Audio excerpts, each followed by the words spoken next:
नमस्कार। आप सभी के भीतर बैठे परमात्मा को प्रणाम करता हूँ। राधा स्वामी जी। आज की दुनिया में हर सत्संगी यही सोचता है कि जब हम गुरु के साथ जुड़ चुके हैं, हमने नाम ले लिया है, तो हमें कभी भी दुखों का सामना नहीं करना पड़ेगा। परंतु कुछ समय बाद ऐसा कुछ भी नहीं होता। हमारे दुख कम होने के बजाय और बढ़ जाते हैं। ऐसा क्यों होता है, यह जानने के लिए चलिए सुनते हैं हम आज की रूहानी साखी, जिससे आपके सब वहम भ्रम मिट जाएंगे। यह उस समय की बात है जब गुरु नानक देव जी इस धरती पर विराजमान थे। उनके पावन चरणों से यह धरती शोभायमान थी। दो दुकानदार एक गांव में रहते थे और उन दोनों की दुकानें एक दूसरे के आमने सामने थीं। एक दुकानदार गुरमुख था और दूसरा दुकानदार मनमुख था।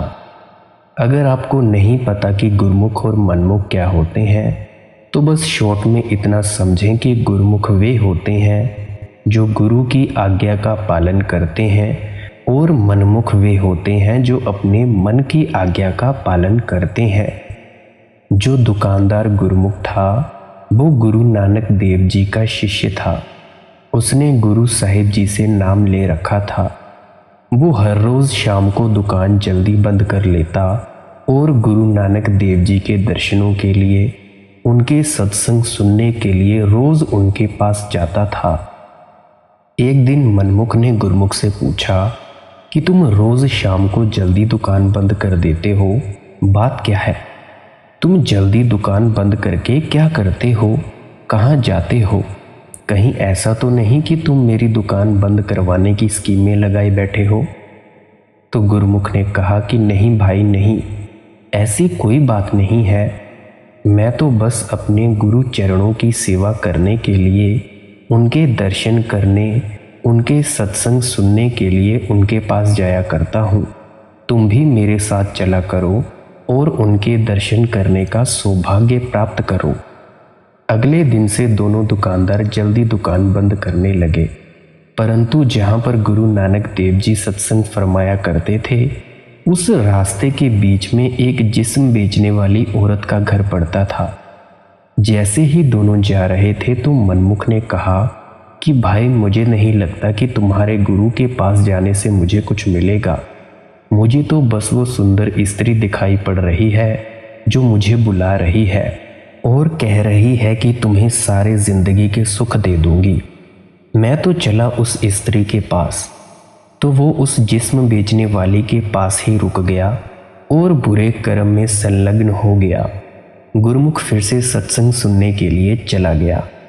ऐसा रोज होने लगा। एक बुरे काम में लीन हो जाता और दूसरा सत्संग सुनने में। एक दिन क्या हुआ कि मनमुख उस जिस्म बेचने वाली औरत के पास गया, परंतु वो वहां नहीं थी। तो वो वहीं बैठकर अपने मित्र का इंतजार करने लगा। वहां पर एक बड़ी अद्भुत घटना घटी। जहां पर वह बैठा हुआ था, उसने देखा कि वहां राख पड़ी हुई है और उस राख के बीच में से कुछ चमकता हुआ दिखाई पड़ रहा है। उसने उस राख को जैसे ही हटाया तो वहां पे उसे एक सोने की अंगूठी देखने को मिली।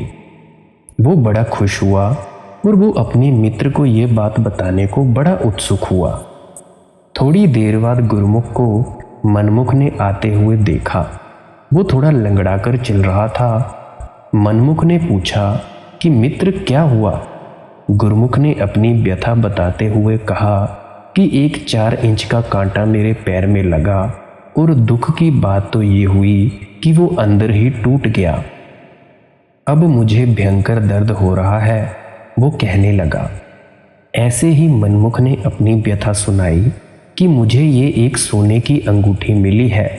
साथ ही वो ये भी कहने लगा कि देखो, मैं रोज जिस्म बेचने वाली के पास जाता हूँ तो मुझे ये सोने की अंगूठी मिली, और तुम सत्संग सुनने जाते हो तो तुम्हें इस कांटे के भयंकर दर्द को सहना पड़ रहा है। इस पर गुरमुख को भी थोड़ा संदेह होने लगा कि ऐसा क्यों हुआ। तो उसने कहा कि चलो हम गुरु नानक देव जी के पास जाकर ही इसका कारण जानते हैं। वे दोनों चल पड़े और गुरु नानक देव जी के पास में पहुँचे। उन दोनों ने अपनी अपनी व्यथा सुनाई और उन दोनों घटनाओं का कारण पूछा। गुरु नानक देव जी ने उन दोनों के सर पर हाथ रखे और कुछ देर के लिए आंखें बंद की। जब उन्होंने आंखें खोली तो वे घटनाओं का कारण बताने लगे। वे कहने लगे कि इन दोनों घटनाओं के घटने का कारण तुम्हारे पिछले जन्म में था। जिसको एक सोने की अंगूठी मिली थी, उसके बारे में गुरुजी ने कहा कि तुमने अपने पिछले जन्म में किसी गरीब भूखे को 1 रुपया दान दिया था और इस जन्म में तुम्हें उसके बदले में 500 सोने की अंगूठियां मिलनी थी। जितने दिन तुमने बुरा कर्म किया उतने दिन वो एक एक अंगूठी राख में तब्दील होती गई। आज तुमने कोई बुरा कर्म नहीं किया तो इसीलिए तुम्हारे पास ये सोने की अंगूठी है। फिर गुरुमुख ने पूछा कि मेरा क्या, मुझे ये चुभे हुए कांटे के भयंकर दर्द से क्यों जूझना पड़ रहा है? तो गुरु नानक देव जी ने कहा कि तुम अपने पिछले जन्म में एक बेरहम बादशाह थे। तुम किसी को भी बिना किसी अपराध के सूली पर चढ़ा देते थे। इस जन्म में तुम्हें उस सूली का भयंकर दर्द मिलना था, पर तुम रोज सत्संग सुनने आते रहे और बुरे कर्मों से बचे रहे तो तुम्हें सिर्फ छोटे से कांटे का दर्द सहना पड़ा। अब वे दोनों समझ गए थे कि उनको सुख दुख क्यों मिले। गुरवाणी कहती है, दुख सुख पूर्व जन्म के किए, सो जाने जिन दाते दिए, किस तू दोष दे तू, प्राणी सु अपना किया करा है। साथ संगत जी, दुख और सुख हमारे पिछले जन्म में या पिछले समय में किए गए कर्मों के कारण ही मिलते हैं। हम अपने दुख और तकलीफ़ें गुरु के दिए गए नाम और भजन सिमरन के जरिए ही कम कर सकते हैं। वो मालिक बहुत बड़ा है, दयावान है। इसीलिए हमें बिना नागा कम से कम 2.5 घंटे मालिक की याद में भजन सिमरन करने के लिए बैठना चाहिए। साथ संगत जी, अगर ये साखी आपको सच्ची नहीं लगती तो अब मैं आपको एक सच्ची घटना बताने जा रहा हूँ जिसे सुनकर आपके होश उड़ जाएंगे। ये सन 1920 की बात है। भाई रणधीर सिंह जी अपने आध्यात्म की सबसे ऊंची मंजिलों पर पहुंच चुके थे। वो मालिक या भगवान के साथ एक हो चुके थे। वो उस समय एक स्वतंत्रता सेनानी थे और उनको जेल में डाला गया था। जेल के प्रबंधक अक्सर कैदियों को गालियां निकालते थे, परंतु वे भाई रणधीर सिंह जी को अकेला रखते थे क्योंकि वे उनकी आध्यात्मिक ताकतों से डरते थे। एक रात उन्हें अपने पिछले जीवन का दर्शन हुआ। उन्होंने देखा कि वह एक साधु की गुफा में एक राजकुमार थे। साधु एक समाधि में था और चट्टान की तरह जम गया था। राजकुमार को ये समझ में नहीं आया और उसने सोचा कि उसको उसे जगाना चाहिए और उसे खाना खिलाना चाहिए। इसीलिए उसने अपने नौकर को उसे जगाने का आदेश दिया। नौकर ने उसे हिलाया और उसे पुकारा, लेकिन सफलता ना मिली। भाई रणधीर सिंह जी ने तब नौकर को आदेश दिया कि वे साधु का मुंह खोलें ताकि वे भोजन डाल सकें, शायद इससे वह जीवित हो जाए। नौकर बंद दांत नहीं खोल सका, इसीलिए उसने एक चट्टान ली और कुछ दांत तोड़ दिए। इससे साधु जग गया और बड़ा ही ज्यादा क्रोधित हुआ। उसने अपना भाला लिया और नौकर पर दे मारा, जिससे उसकी एक टांग टूट गई। भाई रणधीर सिंह जी को ये झलक अपने गुरुदेव से मिली थी ताकि भाई साहब सावधान हो जाएं कि उनको भी वैसे ही तकलीफ से गुजरना पड़ेगा जैसी तकलीफ से साधु गुजरा था। अगली सुबह एक नया जेल वार्डन अपने गार्ड्स के साथ भाई रणधीर सिंह जी के पास आया। उस वार्डन की सिर्फ एक टांग थी। उसको देखते ही भाई रणधीर सिंह जी उसी वक्त समझ गए कि ये वार्डन ही वो साधु है जिसने अपने पिछले जन्म में भाला मारकर नौकर की टांग तोड़ी थी और अब इस जिंदगी में उसको भी अपने किए गए कर्मों के अनुसार टांग गंवानी पड़ी है। अब जो शेष कर्म बचे थे वो भाई रणधीर सिंह जी को भुगतने थे। जैसा कि उनके कहे अनुसार उनके नौकर ने साधु के दांत तोड़े थे, अब भाई रणधीर सिंह जी के दांत टूटने बाकी रह गए थे।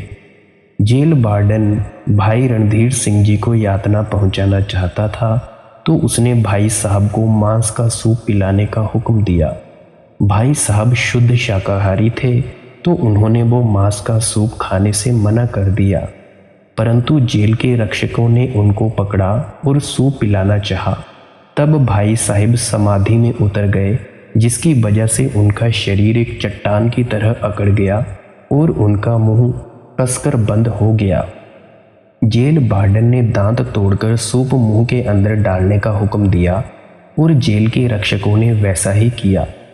जेल वार्डन ये नहीं जानता था कि वो सिर्फ भाई साहब के पिछले जन्म में किए गए कर्मों को साफ कर रहा था। भाई रणधीर सिंह जी को सावधान इसीलिए किया गया था ताकि वे नौकरों पर हमला न करें, नहीं तो उनको फिर से जन्म लेना पड़ता। लोग पूछते हैं कि आध्यात्मिक लोगों को दुख तकलीफें क्यों आती हैं। उन्होंने कुछ बुरा भी नहीं किया होता, यहाँ तक कि उन्होंने किसी जानवर को कभी दुख नहीं पहुँचाया होता और ना ही एक मक्खी तक मारी होती है, फिर भी उनको इतने दुख क्यों मिलते हैं? उनको दुख इसीलिए मिलते हैं क्योंकि उन्होंने किसी और को अपने पिछले जन्म में दुख दिया होता है। हर बुरे कर्म का खत्म होना बड़ा ही ज़रूरी है।